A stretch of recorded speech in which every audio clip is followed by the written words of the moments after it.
So we've just ordered a self-adhesive patch from one of the companies that are copying our product, and this is how it's arrived. It's 11 inches by 8 inches, or 20 centimeters by 28.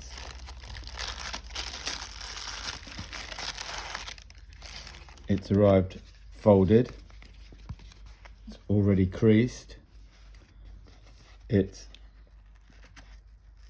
rips very easily, and the adhesive is extremely poor.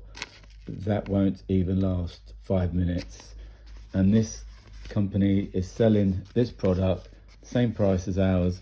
It's a copy, and this is what you get if you don't buy MastaPlasta.